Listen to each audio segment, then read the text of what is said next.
O Corinthians sai na frente na disputa por uma vaga na semifinal contra o Atlético Paranaense, conseguiu ganhar fora de casa e agora pode se classificar para as semifinais com um empate no jogo de volta na Neoquímica Arena. Acompanhe agora aqui na Rádio Coringão a análise fiel de Atlético Paranaense 1-0, Corinthians 1.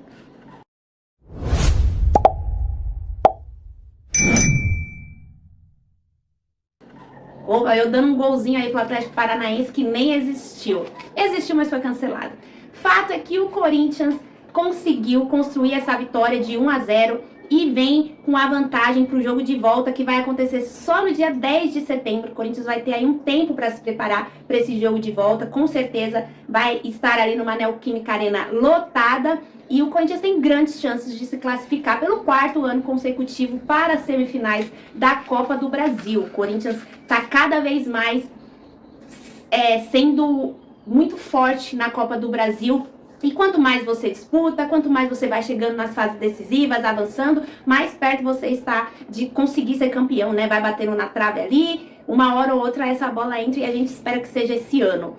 O Corinthians que foi a campo mexido mais uma vez, porque tem ausência de jogadores muito importantes. Em relação ao time que jogou contra o Vasco no domingo, uma alteração por necessidade, porque o Ranieri estava suspenso para o jogo da Copa do Brasil, então o Dorival Júnior precisou mexer no meio de campo e optou pela entrada do Charles. Charles que não fez um bom jogo, inclusive em alguns momentos, muitos erros de passe que proporcionaram ao Atlético Paranaense construir jogadas, porque no primeiro tempo, em dado momento, o Corinthians tinha o domínio absoluto do jogo. O Atlético Paranaense não conseguiu se impor dentro de casa. Parecia que o Corinthians estava jogando dentro de casa, um Atlético Paranaense muito recuado, muito passivo, que não fazia pressão na saída de bola do Corinthians, pelo menos boa parte do primeiro tempo, e isso fez com que o Corinthians ficasse confortável. O Corinthians com posse de bola, o Corinthians com volume de jogo, conseguindo circular a bola, conseguiu ali uma ou outra finalização, teve finalização do Maicon de fora da área, finalização do Guinegão, mas não foi uma pressão excessiva do Corinthians, né? O Santos não teve que fazer nenhum milagre. Inclusive, a chance mais clara que teve no primeiro tempo foi do Atlético Paranaense. Quando o Atlético Paranaense começou a entrar ali no jogo, eles conseguiram fazer uma cobrança mais ali da metade pro final do primeiro tempo de falta. E o Hugo foi muito bem, fez ali a primeira boa intervenção dele no jogo e garantiu que o Corinthians fosse ali para o intervalo empatando o jogo de 0-0. Um jogo que a gente olhava e falava, o Corinthians, tá fácil o jogo pro Corinthians. E no pré-jogo eu falei na live que essa era a minha preocupação, porque o Corinthians ele consegue se complicar sozinho, porque a gente olha o jogo, tá fácil, o adversário não tá impondo dificuldade, mas o Corinthians não consegue ser efetivo. E aí no primeiro tempo o Corinthians ficou com a bola, rodou a bola, teve volume, mas não conseguiu abrir o placar e quase vai para o intervalo perdendo de 1-0. O Dorival faz uma mudança muito importante no intervalo. Charles, como eu disse, não foi bem, errou muitos passes, acho que foi o jogador que mais destoou no primeiro tempo e o Dorival volta sem ele no segundo tempo e muda o esquema de jogo do Corinthians, porque ele coloca o Kaká no lugar do Charles, então faz ali 3 zagueiros, libera os 2 laterais e ele faz uma troca no ataque também, tira o Kaique e coloca o Vitinho, que tem entrado muito bem nos jogos. E aí o Corinthians consegue nisso ser mais agressivo pelas laterais, liberar mais os seus laterais, e a jogada do gol do Corinthians, que foi aos 13 minutos do primeiro tempo, começa de uma saída de bola muito boa do Maicon da defesa, que encontra o Vitinho, e o Vitinho faz uma virada de jogo maravilhosa. O Mateuzinho tá ali acompanhando a jogada, consegue receber essa bola do lado direito e fazer o passe para dentro da área, que quem estava lá para empurrar a bola para o fundo da rede? Mais uma vez, Guinegão. O que falar desse menino? 3 jogos como titular, 3 gols. Corinthians está segurando o menino aí, ele deu até uma entrevista na Zona Mista, mas ele não falou na saída de jogo, porque tem que ter calma, né? Óbvio, ele tá muito bem, mas não deixa de ser um garoto de 18 anos que está subindo pro profissional e que naturalmente em algum momento vai oscilar, e isso precisa ser muito bem trabalhado. Mas ele estava ali dentro da área, dentro da pequena área, acompanhando a jogada como um bom centroavante, muito bem posicionado, contou ali tanto o Mateuzinho quanto ele, com uma falha do sistema defensivo do Atlético Paranaense? Contou. Mas se não estivessem ali bem posicionados, acompanhando a jogada, fazendo a leitura do jogo, eles não conseguiriam criar essa situação e abrir o placar para o Corinthians. Então, o Corinthians abre o placar bem cedo e foi muito importante, porque logo em seguida, todo esse plano do Dorival de liberar os laterais, de fazer, quando o Corinthians tá com a bola, uma linha de 5, quando o Corinthians está sem a bola, soltar esses laterais para atuarem mais como ala, vai por água abaixo, porque o Mateuzinho sente a posterior e precisa ser substituído. E o Corinthians não levou nenhum lateral de ofício. Como a gente sabe, os meninos da base, os laterais direito, não estão indo para esses jogos profissionais.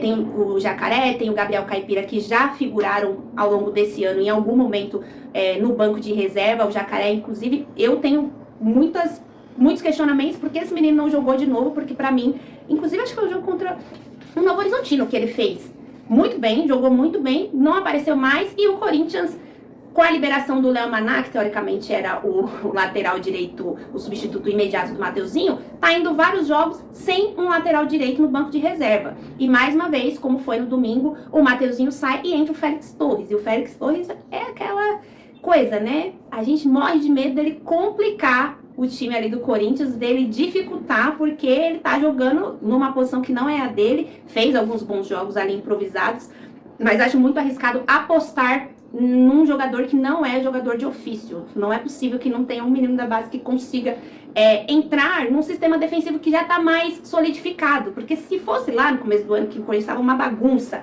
e tomando gol todos os jogos, eu concordo que é difícil você colocar o garoto. Mas a gente está com um sistema defensivo mais consolidado. Então, você está mexendo em uma peça só. Eu preferia ter um cara da posição. Não foi o caso do Corinthians. O Corinthians perde o Mateuzinho, mas perde já tendo aberto o placar. E aí os planos do Dorival tem que ser alterados, né? Sai o Mateuzinho entre Félix Torres aos 18 minutos. O Atlético começa a tentar querer sair mais pro jogo, criar mais situações, mas o Corinthians consegue se defender bem ali ao longo do segundo tempo. Começa a ficar um jogo perigoso, porque o Corinthians fazendo às vezes muitas faltas em entrada de área, a possibilidade do Atlético fazer cruzamentos e ter definições, inclusive tem no final ali do segundo tempo, final do jogo, uma cabeçada que o Patrick cabeceia sozinho e o Hugo faz uma defesaça e garante a vitória do Corinthians, né? O Hugo já tinha garantido no primeiro tempo que o Corinthians fosse pro intervalo empatando o jogo e garantiu no segundo tempo, no final do segundo tempo, que o Corinthians mantivesse a vitória. O Atlético teve um gol,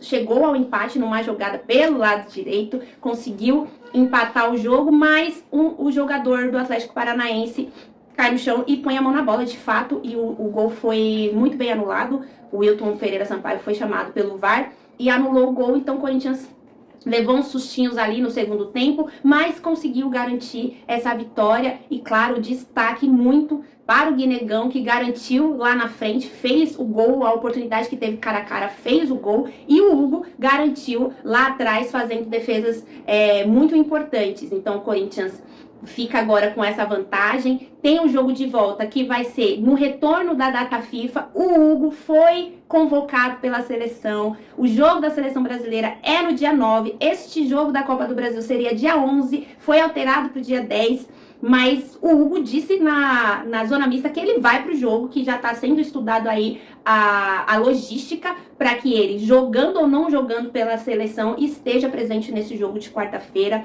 O Memphis Depay jogou alguns minutos, ele entra aos 32 minutos no lugar do Garro. Eu achei que o Garro ficou muito tempo por ser ali uma grama sintética, ter alguns cuidados que são necessários com ele. Ficou até os 32 minutos do segundo tempo, foi substituído com a entrada do Memphis Depay, que tá voltando de lesão e é um reforço, né, que volta aí, que o Corinthians pode contar. Então vai ter o jogo agora no domingo contra o Palmeiras, e aí o Corinthians precisa ver se vai jogar com o Mateuzinho, se o Mateuzinho não vai ter condições de jogo, se o Dorival joga com 3 zagueiros, porque ele não vai ter um lateral direito. Eu não sei o que ele vai fazer. Tem esse derby pela frente e depois o Corinthians vai ficar aí 10 dias sem jogos por conta da data FIFA e volta justamente nesse jogo de volta das quartas de final da Copa do Brasil, dia 10 de setembro na Neoquímica Arena. E claro, você vai acompanhar aqui na Rádio Coringão tanto o derby no próximo domingo às 18h30 na Neoquímica Arena, quanto o jogo de volta pelas quartas de final da Copa do Brasil no dia 10 de setembro. Já deixa aqui o seu comentário. Qual é o seu sentimento, torcedor, torcedora corintiana? O Corinthians está classificado já para a semifinal? Tá garantido? Não, o Corinthians tem que ter cautela, tem que tomar cuidado. Esse time do Atlético Paranaense pode trazer algum perigo para o Corinthians jogando na Neoquímica Arena? Qual é a sua expectativa? E se passa para a Copa, para semifinais, provavelmente vai jogar contra o Cruzeiro, que abriu uma boa vantagem jogando fora de casa contra o Atlético Mineiro, abriu uma vantagem de 2-0, então a depender se tudo acontecer conforme parece que vai acontecer, teremos um Corinthians e Cruzeiro nas semifinais da Copa do Brasil, e eu quero, ver se o Corinthians consegue vingar aquela final contra o Cruzeiro em que a gente foi prejudicado ali com aquele gol anulado do Pedrinho, um golaço do menino de fora da área, mas que foi anulado. Enfim, quais são as suas expectativas, as suas